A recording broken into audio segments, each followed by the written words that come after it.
Hello दोस्तों, welcome. साइनॉप्टिक्स technology limited company का IPO open होने वाला है। कंपनी के डिटेल देखेंगे, जैसे कंपनी करती क्या है, बिजनेस मॉडल क्या है, कब से मार्केट में, कंपनी का फाइनेंशियल ग्रोथ देखेंगे, जीएमपी अपडेट क्या है, price band, opening date, closing date, valuation क्या लगा है और इस कंपनी के आईपीओ में अप्लाई करें क्या अवॉइड करें।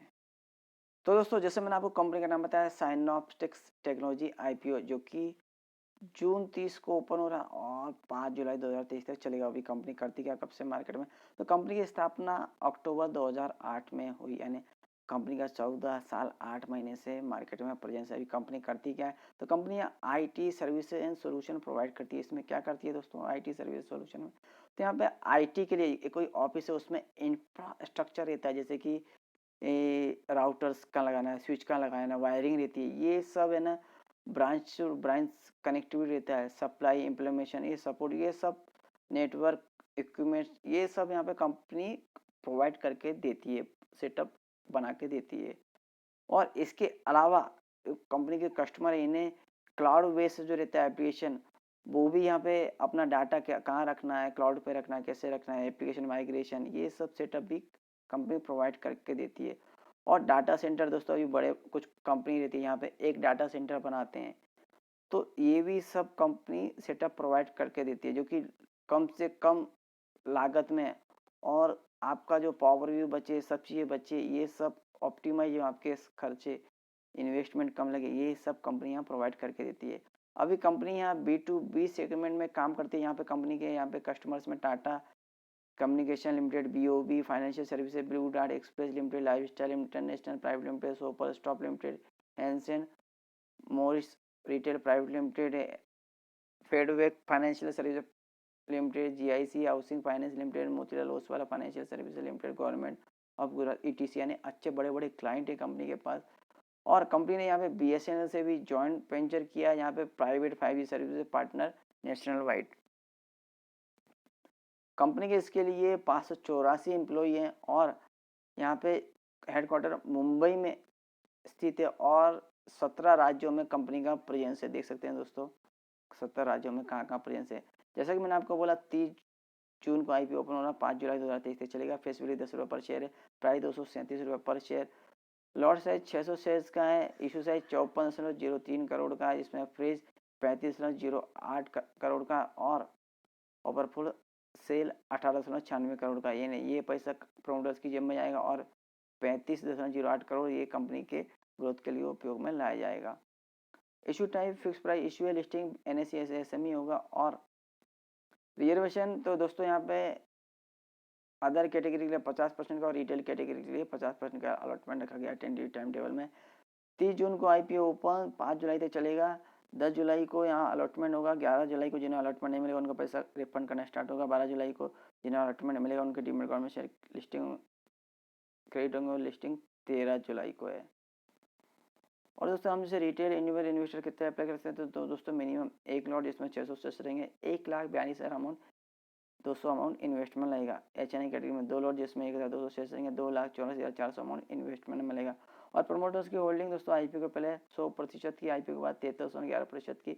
और प्रमोटर्स में श्री जगमोहन मनीलाल शाह और श्री जतीन जगमोहन शाह, ये कंपनी के प्रमोटर्स में, और Shrimati Janvi Jatin Shah.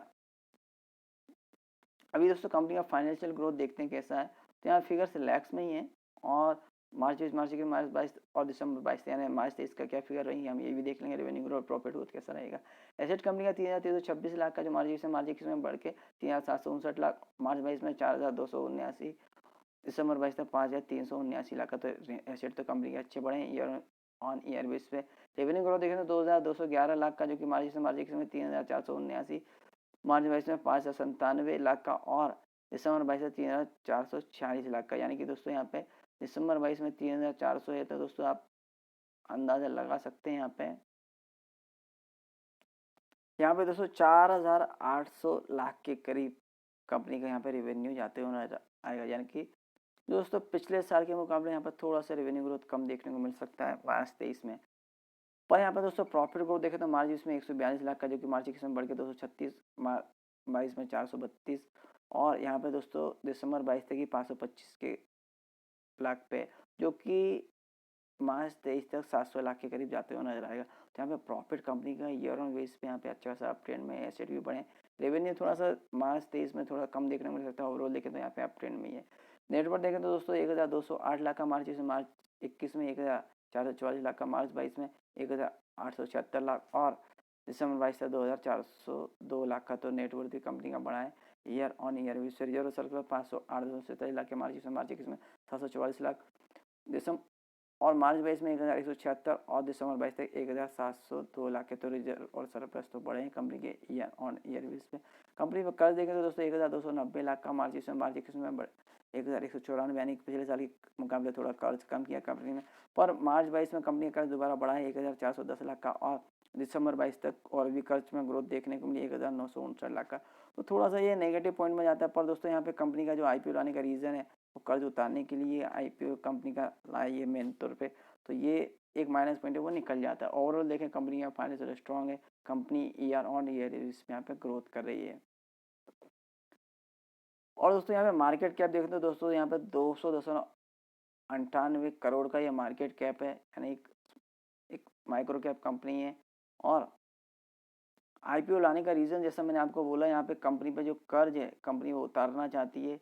Repayment of certain borrowing, यानी जितना हो सके कंपनी यानी अपना जो कर्ज है वो कम करेगी, जिससे आई कंपनी के जो प्रॉफिट है उसमें ग्रोथ देखने को मिलेगी। और कंपनी को एडिशनल वर्किंग कैपिटल रिक्वायरमेंट वो इससे फुलफिल करेगी। और कंपनी यहाँ पे और भी इक्विशन भी करना चाहती है, जॉइंट वेंचर भी करना चाहती है, जो आईपीओ से पैसा आएगा तो ये भी अच्छी बात है। और जनरल कॉर्पोरेट पर्पस, तो दोस्तों यहाँ पहला और तीसरा पर्पस एकदम अच्छा है कंपनी का। यहाँ पे कर्ज कम करना चाहती है और कंपनी इक्विशन करना चाहती है अपना रेवेन्यू ग्रोथ, इससे कंपनी का बढ़ेगा। और कर्ज कम होने से कंपनी का प्रॉफिट ग्रोथ भी और जाते हुए नजर आएगा। तो यहाँ पे कंपनी के ऑब्जेक्ट लाने के, आईपीओ लाने के रीजन अच्छे हैं। और दोस्तों कंपनी के आईपीओ में अप्लाई करें तो कंपनी का एड्रेस हमें पता होना चाहिए। तो माइंड स्पेस मलाड वेस्ट का एड्रेस है मुंबई का, phone number, email ID, website, और भी यहाँ कंपनी के आप डिटेल चेक कर सकते हैं। रजिस्टर्ड कंपनी का विक share service private limited, phone number, email ID, registered का वेबसाइट हमें अलॉटमेंट स्टेटस चेक करने के लिए उपयोगी पड़ेगा। और दोस्तों यहाँ पे वैल्यूएशन मार्जिन देखें तो फाइनेंशियल 2022 के मुताबिक ईपीए 6.18 का, पी रेशियो 8.35, रिटर्न नेटवर्क 23.04% का, एनएबी 26.81, आरओसी 22.91%, ईवीटा 21.52%, डेट इक्विटी 0.75 का है। तो दोस्तों यहाँ आप देख सकते हैं कंपनी का जो फाइनेंशियल है वो स्ट्रॉन्ग है, और company year on year base पे यहाँ पे ग्रोथ करेगी। और कंपनी जो वैल्यूएशन है दोस्तों वो भी यहाँ ठीक ठाक लगाया है, ना तो महंगा ना तो सस्ता। जीएमपी अपडेट देखें तो दोस्तों फिलहाल यहाँ जीएमपी अपडेट नहीं है, ना तो कोष्टक ना तो सब्जेक्ट टू सौदा। तो दोस्तों अभी इस कंपनी के आईपीओ में अप्लाई करें क्या अवॉइड करें। तो दोस्तों जैसे आपने देखा कंपनी के फाइनेंशियल स्ट्रॉन्ग है और कंपनी पे कर्ज है, एक नेगेटिव पॉइंट तो वो कंपनी जो आईपीओ से पैसा आएगा उससे वो कम करना चाहती है, तो यानी वो भी नेगेटिव पॉइंट निकल जाता है। और कंपनी यहाँ एक्विजिशन करना चाहती है और भी, तो यहाँ पे कंपनी का रेवेन्यू और भी अप ट्रेंड में जाएगा, और कर्ज कम होने से कंपनी और प्रॉफिट में आएगी। और कंपनी का ऑर्डर बुक भी अच्छा है दोस्तों। तो ये सब देखते हुए ऐसा लगता है कि इस कंपनी के आईपीओ में हम अप्लाई करना चाहिए। पर दोस्तों यहाँ पे एक मेन पॉइंट, माइनस पॉइंट ये आ जाता है, कंपनी जिस बिजनेस से बिलोंग करती है दोस्तों, आपको भी पता हुआ ये जो सेटअप करना ऑफिस का, अभी बड़े बड़े ऑफिस का तो सेटअप छोटे लोग एकदम यानी हम जैसों को मिलता नहीं है, ऐसी कंपनी को ही मिलता है। पर ऐसे सेटअप करने वाले हम जैसे लोग भी हैं, यहाँ ऐसे ऑफिस के सेटअप करके देते हैं। तो इस सेगमेंट में बहुत बहुत कंपटीशन है। तो जैसे कि हम जैसे लोग भी ऐसे सेटअप करके देते हैं, आगे चल के ये सस्टेनेबिलिटी रहना बिजनेस में ये क्वेश्चन मार्क नज़र आता है। ये चीज़ देख के मैं ये बोलूँगा कि आप जो एकदम रिस्क के सोचते हैं वही इसमें इन्वेस्टमेंट करें, नहीं तो वो भी इसको अवॉइड करें। और लॉन्ग टर्म व्यू से तो बिल्कुल भी ना देखें इस कंपनी को। तो दोस्तों और भी आईपीओ आ रहे हैं और भी अपडेट आते रहेंगे। अपडेट के लिए please like share subscribe channel.